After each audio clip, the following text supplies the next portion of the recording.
Assalamualaikum warahmatullahi wabarakatuh. Hello everyone. Perkenalkan, nama saya Hairunisa dari Prodi Pendidikan Ekonomi Fakultas Tarbiyah dan Keguruan.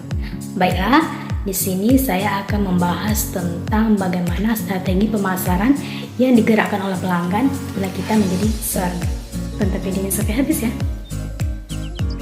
Baiklah, adapun pendahuluannya dengan latar belakang bahwa strategi pemasaran yang digerakkan oleh pelanggan mengarahkan perusahaan untuk lebih mengenal dan memahami pelanggan sedemikian rupa sehingga produk yang dijual akan cocok sesuai dengan keinginan pelanggan sehingga produk tersebut dapat dijual dengan sendirinya. Nah, untuk perumusan masalahnya kita kaitkan dengan guru yang dimana bila Anda ingin menjadi guru, jelaskanlah strategi pemasaran yang digerakkan oleh pelanggan dengan tujuan untuk mengetahui strategi pemasaran yang digerakkan oleh pelanggan sebagai guru. Nah, untuk 3 literatur, yang pertama itu ada segmentasi pasar, yang dimana segmentasi pasar ini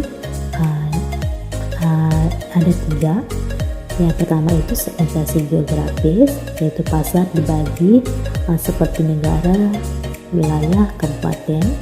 Yang kemudian yang kedua ada segmentasi demografis, yang dimana pasar itu dibagi secara berdasarkan usia, jenis kelamin, dan lainnya. Kemudian ada segmentasi perilaku, yaitu pasar dibagi berdasarkan pengetahuan, sikap, dan sebagainya. Nah, yang kedua itu ada penetapan target pasar, yang dimana penetapan target pasar ini itu adalah proses mengevaluasi daya tarik masing-masing segmen pasar dan memilih satu atau lebih segmen yang dimasuki. Nah, yang ketiga itu ada diferensiasi. Maksud diferensiasi ini yaitu mendiferensiasikan penawaran tujuannya untuk nilai pelanggan yang unggul. Yang dimana ada 3 hal yang harus dilakukan itu. Yang pertama, mengidentifikasi segala bentuk diferensiasi yang dapat menciptakan keunggulan kompetitif. Kemudian ada memilih keuntungan untuk membangun posisi dan memilih keunggulan kompetitif yang tepat. Nah, yang keempat itu ada positioning, yang dimana positioning ini adalah pengaturan produk untuk dapat menempati posisi yang jelas dan berbeda dalam pikiran konsumen sasaran. Nah, untuk pembahasannya yaitu yang pertama itu segmentasi strategi pemasaran yang digerakkan oleh pelanggan.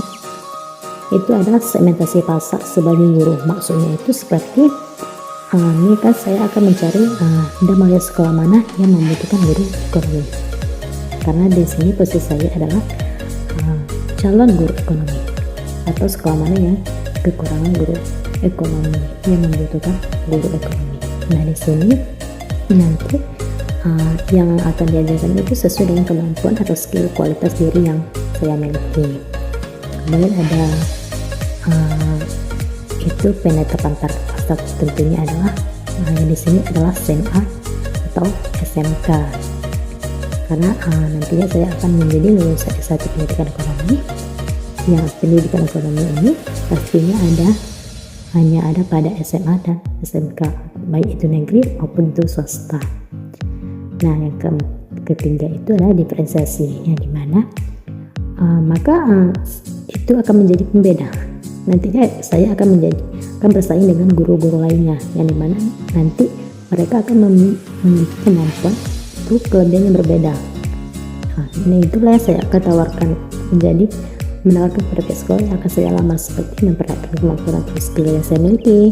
Saya juga harus mampu menguasai misalnya teknologi, dan juga meyakinkan kepala sekolah dengan memperhatikan nilai-nilai yang cukup bagus, mungkin bisa mampu memajukan kerja sekolahnya.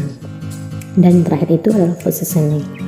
Maksudnya ini seperti saya harus tahu posisi saya di sekolah sebagai guru apa. Nah, tadinya yang telah saya jelaskan bahwa posisi saya di sekolah itu adalah sebagai guru ekonomi, dengan menetapkan keunggulan kompetitif yang saya miliki.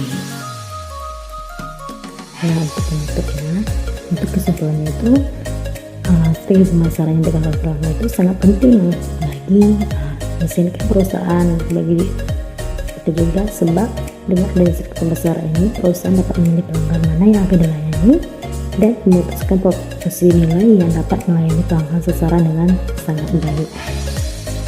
Untuk sarannya, sebagai lembaga pendidikan harus mampu memperhatikan bagaimana cara melakukan bisnis dalam pendidikan agar kualitas lembaga pendidikan tersebut unggul dan mampu bersaing dengan lembaga pendidikan lainnya. Baiklah, sekian yang dapat saya sampaikan. Semoga apa yang saya sampaikan bisa bermanfaat bagi teman-teman semua, khususnya bagi calon seorang guru.